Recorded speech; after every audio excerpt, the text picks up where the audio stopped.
আসসালামু আলাইকুম রহমতুল্লাহি ওবরকাতুহু। সম্মানিত দর্শক, ২০২৫ সনের জুলাই এবং আগস্ট মাসে কি হতে যাচ্ছে? গত বছরের মধ্যে এইবারও কি জুলাই আগস্টকে কেন্দ্র করে আমাদের শাসন ব্যবস্থায় নতুন কিছু ঘটবে? এই জুলাই আগস্টে কি আবার আওয়ামী লীগ ফিরে আসার চেষ্টা করবে তাদের সেই ফ্যাসিবাদী চরিত্র নিয়ে? এই সময়টিতে দিল্লি কিংবা আমেরিকা বাংলাদেশ শাসন ব্যবস্থায় তারা নতুন করে নাক গলাবে? বাংলাদেশ যেভাবে পাকিস্তানের সঙ্গে এবং চীনের সঙ্গে নতুন একটা বন্ধুত্ব গড়ে তোলার চেষ্টা করছে, সেটা কি সফল হবে?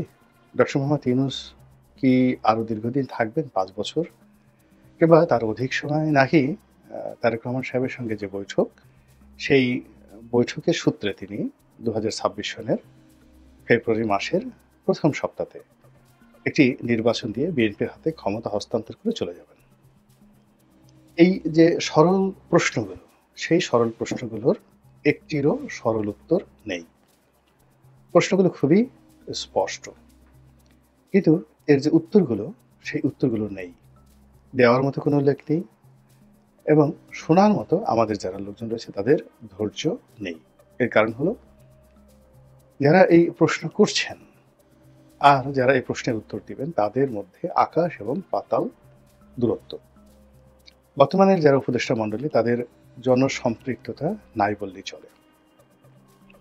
তারা সামাজিক মাধ্যমে যখন কোনো একটা বিষয় খুব ভাইরাল হয়ে যায়, দেশি বিদেশি চাপের মধ্যে পড়ে, সেটা যে কোনো বিষয় হোক, তখন তারা কার্যত মুখ খোলার চেষ্টা করেন। এর বাইরে তারা নীরবতা পালন করেই সময় পার করছেন, এবং নীরবতা দিয়েই তারা সবকিছু জয়লাভ করছেন এবং প্রতিপক্ষকে পরাজিত করছেন। যেমন ধরুন, দীর্ঘদিন ধরে জাতীয় রাজস্ব বোর্ডে আন্দোলন চলল এবং কার্যত কমপ্লিট শাটডাউন। কেউ গেল না, কেউ বসলো না, কোনো রকম নেগোসিয়েশন নেই, এবং এত বড় একটি প্রতিষ্ঠান থেকে শুরু করে সমস্ত শুল্ক স্টেশনগুলো নজিরবিহীনভাবে দীর্ঘদিন ধরে বন্ধ থাকলো। এরপর আন্দোলনকারীদের যখন হাঁটু ব্যথা হয়ে গেল, কোমরে ব্যথা হয়ে গেল, চাকরি হারানোর ভয় এসে গেল, ঠিক সেই সময়টিতে সরকার সাঁড়াশি অভিযান চালালো। আর এখন সেই আন্দোলনকারীদের মধ্যে যারা শীর্ষ, তাদের কাউকে বরখাস্ত করা হচ্ছে, কাউকে চাকরিচ্যুত করা হচ্ছে, কারোর বিরুদ্ধে দুর্নীতি দমন কমিশনকে লাগিয়ে দেওয়া হচ্ছে, এবং তাদের মধ্যে রীতিমতো কান্নার রোল পড়ে যাচ্ছে। ফলে রাজনৈতিক সরকারের সময়টাতে যেভাবে বিদ্রোহ হতো, বিপ্লব হতো, তা এই জমানাতে ম্যাটিকুলাসলি অনেকটা আন্দোলনকারীদের জন্য আত্মঘাতী ব্যবস্থাতে রূপান্তরিত হয়ে যাচ্ছে। একইভাবে আপনি চিন্তা করেন দক্ষিণ সিটি কর্পোরেশনের মেয়র পদে শপথ গ্রহণ করা নিয়ে বিএনপি নেতা, তরুণ নেতা জনাব এশরাক, তিনি যে জিদ করেছিলেন, তিনি যে আন্দোলন শুরু করেছিলেন, তিনি যেভাবে নগর ভবনের দখল নিয়ে নিয়েছিলেন, অবস্থা দৃষ্টে মনে হচ্ছিল বাংলাদেশ তিনি চালাবেন। এবং বিএনপির অনেককে আমরা বলতে শুনেছি যে এক এশরাককে মোকাবেলা করতে গিয়ে ডক্টর মোহাম্মদ ইউনূস যেখানে হিমশিম খাচ্ছেন, সেখানে বিএনপির মতো একটা বিরাট দল যদি একটা কোনো মতে ধাক্কা মারে, তাও মারতে হবে না, একটা ফু দেয়, তাহলে তো এই সরকারের কোনো অস্তিত্ব থাকবে না। তো সেই আন্দোলন ১ মাস, ২ মাস, ৩ মাস এভাবে এনবিআরের মতো ছেড়ে দেওয়া হলো প্রকৃতির হাতে, আল্লাহর হাতে ছেড়ে দেওয়া হলো। মানুষ বিরক্ত হয়ে গেল, এবং এশরাক তিনি ইমেজ হারালেন, তার সম্পর্কে বদনাম ছড়িয়ে পড়ল, এবং তার যে আগামীতে রাজনৈতিক যে ভবিষ্যৎ, এটি প্রশ্নের মুখোমুখি হয়ে গেল। নগরবাসী তাকে বকাঝকা শুরু করলো, এবং দলের মধ্যে তিনি একঘরে হয়ে পড়লেন। ফলে এখন সে আন্দোলন যে কোথায় আছে, কিভাবে আছে, আমরা বলতে পারবো না, এবং সবকিছু এখন ডক্টর মোহাম্মদ ইউনূসের নিয়ন্ত্রণে। তো এভাবে রেসপন্ড না করে শুধু চুপ থেকে প্রকৃতির উপর সবকিছু ছেড়ে দিয়ে যেভাবে সরকার একটার পর একটা ঘটনা তারা সমাধান করছে এবং পুরো পরিস্থিতি নিজেদের নিয়ন্ত্রণে নিয়ে আসছে, এরকম ঘটনা আমি অতীতে দেখিনি, কখনো কোথাও দেখিনি। বাংলাদেশের এরশাদ জমানা থেকে একেবারে প্রথম দিন থেকে রাজনীতির ময়দান, রাষ্ট্র ব্যবস্থা সবকিছু ঘনিষ্ঠভাবে দেখছি, কিন্তু এই সময়টিতে বর্তমান সরকার যা কিছু করছে এরকম আসলে কখনো দেখিনি, এবং তারা সফল। এই সময়ের মধ্যে পল্লী বিদ্যুৎ আন্দোলন করার চেষ্টা করেছে, সচিবালয় আন্দোলন করার চেষ্টা করে চলছে। এই সময়ের মধ্যে আরো অনেক কিছু করার চেষ্টা করেছে। এই সময়ের মধ্যে সবচেয়ে বেশি সরকারের সফলতা হলো যারা উর্দিধারী মানে সামরিক বাহিনী। তো সামরিক বাহিনীর ভয়ে মূলত আমাদের সব সরকার তটস্থ থাকত। শেখ হাসিনা তাদেরকে তোষণ করার জন্য যা দরকার সবই দিয়েছেন। তারপর প্রেসিডেন্ট জিয়া তো প্রাণ হারালেন, প্রেসিডেন্ট বঙ্গবন্ধু প্রাণ হারালেন, মোশতাক জেলে গেলেন, আমাদের দেশে 1/11 হলো, তারেক রহমান সাহেবের পিঠের যে মেরুদণ্ড ভেঙে চুরমার হয়ে গেল, তাকে একেবারে ফ্যানের সাথে 2 হাত বেঁধে টেনে বেদম প্রহার করা হলো। এই সব কিছুর পেছনে সেনাবাহিনীর গুরুত্বপূর্ণ ভূমিকা ছিল, কিন্তু সেটি নিয়ে প্রশ্ন করার মতো সাহস আমাদের কারো ছিল না। এবং এই বিপ্লবের পরে আমরা যারা জেনারেল ওয়াকারুজ্জামান, ক্যান্টনমেন্ট, নৌবাহিনী, বিমান বাহিনী তাদেরকে সমস্ত শক্তির আধার মনে করতাম এবং মনে করতাম যে ডক্টর মোহাম্মদ ইউনূসকে জাস্ট একটা তুড়ি দিয়ে তারা ক্ষমতা থেকে সরিয়ে ফেলতে পারে। কিন্তু এখানেও সেই এনবিআর এর মতো অন্যান্য জায়গার মতো ডক্টর মোহাম্মদ ইউনূস এবং তারা সঙ্গী সাথী যারা আছেন তারা ভীষণ রকম চুপচাপ থেকেছেন, কথা বলেছেন খুব কম, আর তারা তাদের কাজকর্ম করে গেছেন এবং সংঘাত এড়িয়ে গেছেন। এবং সংঘাত এড়াতে এড়াতে আজকের এই দিনে অর্থাৎ 2025 সনের জুলাই মাসে সরকারের অবস্থাটা এমন একটা পর্যায়ে চলে এসেছে যে সেনাবাহিনীর পক্ষ থেকে সরকারের উপর খবরদারি করা হবে, সরকারের কোনো একটা কাজে বাধা তৈরি করা হবে, এরকম কোনো একটা সংঘাত বা এরকম একটা কনফ্লিক্ট অফ ইন্টারেস্ট এগুলো কোনো লক্ষণ দেখা যাচ্ছে না। বরং আমাদের যে গত ঈদুল ফিতরের পরে ঈদুল আজহা গেল, তো সেখানে সেনাপ্রধান সস্ত্রীক এসে তিনি ডক্টর মোহাম্মদ ইউনূসের সঙ্গে দেখা করলেন। তারপর তিনি বঙ্গভবনে গেলেন, শাহাবুদ্দিন চুপ্পু সাহেবের সঙ্গে দেখা করলেন, একটা সৌজন্য সাক্ষাৎ এই পর্যন্ত।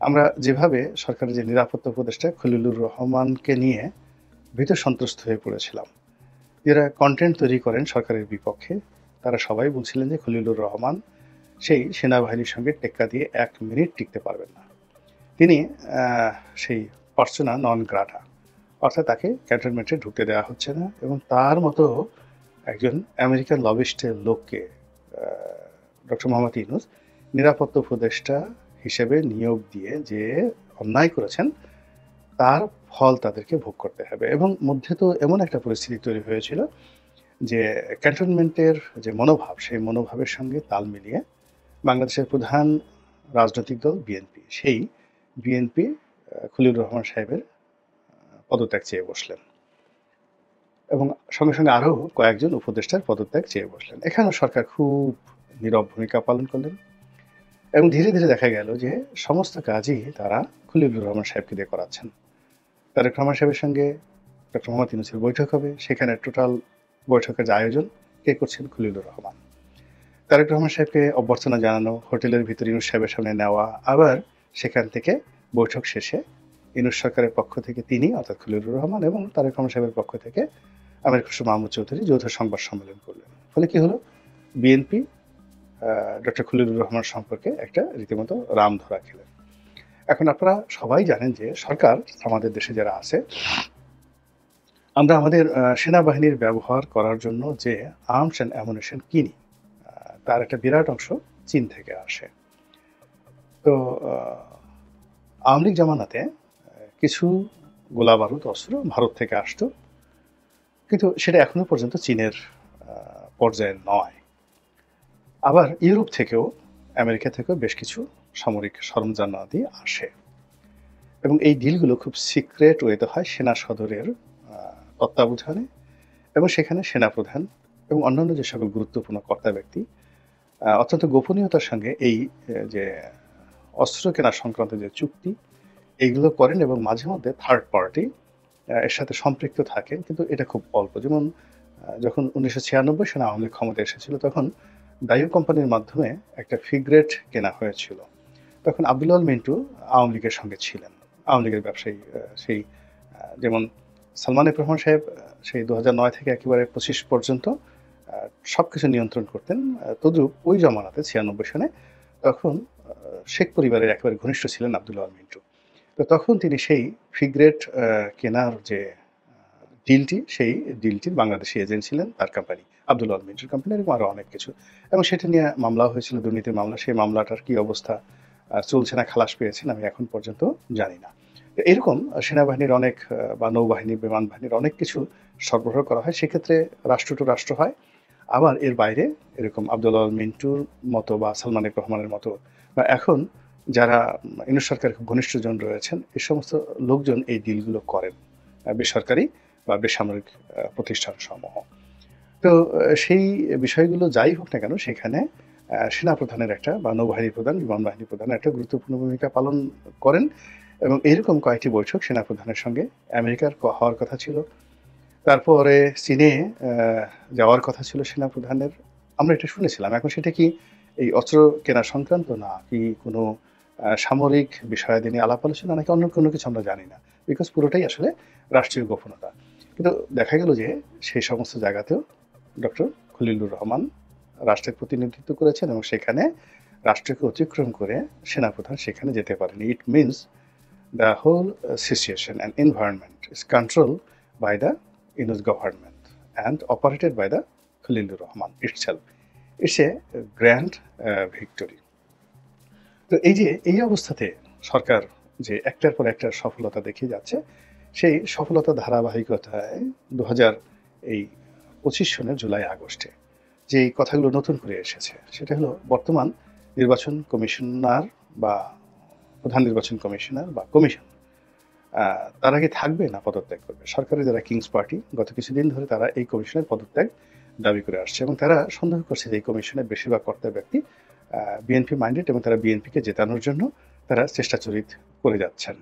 তো কাজেই এই কমিশনের অধীনে নিরপেক্ষ নির্বাচন হতে পারে না, এনসিপি এই দাবি তুলছে। এবং এর প্রেক্ষিতে নজিরবিহীনভাবে প্রধান নির্বাচন কমিশনার যিনি রয়েছেন তিনি ডক্টর মোহাম্মদ ইউনূসের সঙ্গে তার বাসভবনে দেখা করেছেন, যেটা স্বাধীন বাংলাদেশে হয়নি। এখন এটি হতে পারে, অনেক কিছু হতে পারে, কিন্তু এই বৈঠকের পরে প্রধান নির্বাচন কমিশনার পক্ষ থেকে যে বক্তব্য দেওয়া হয়েছে সেগুলো অনেকটা আউলা ঝাউলা, এগুলোর সঙ্গে বাস্তবতার কোনো মিল নেই এবং এলোমেলো।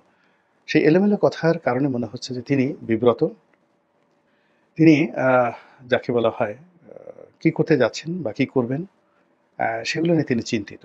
এবং একই সঙ্গে অতি সম্প্রতি সাবেক দুজন প্রধান নির্বাচন কমিশনার হাবিবুল আওয়াল এবং জনাব নুরুল হুদা, তাদেরকে যেভাবে গ্রেপ্তার করা হয়েছে, কারাগারে নেওয়া হয়েছে, তাদেরকে যেভাবে রিমান্ডে নেওয়া হয়েছে, তাদেরকে যেভাবে 164 ধারায় তারা যেভাবে জবানবন্দি দিয়ে তাদের অতীতের কৃত্যকর্মের জন্য তারা যেভাবে স্বীকারোক্তি দিয়েছেন এবং মোটামুটি নুরুল হুদাকে যেভাবে উত্তম মাধ্যম দেওয়া হয়েছে, পিটুনি দেওয়া হয়েছে, তাও আবার যেন তেন পিটুনি নয়, জুতো দিয়ে পিটুনি দেওয়া হয়েছে। আর হাবিবুল আওয়ালকে কোর্টে ওঠার সময় তার মুখে যেভাবে থুথু নিক্ষেপ করা হয়েছে, এটি বর্তমান যারা নির্বাচন কমিশন রয়েছে সেখানে তাদের একটা ভীষণ রকম সাইকোলজিক্যাল সমস্যা তৈরি করেছে, মনস্তাত্ত্বিক সমস্যা তৈরি করেছে।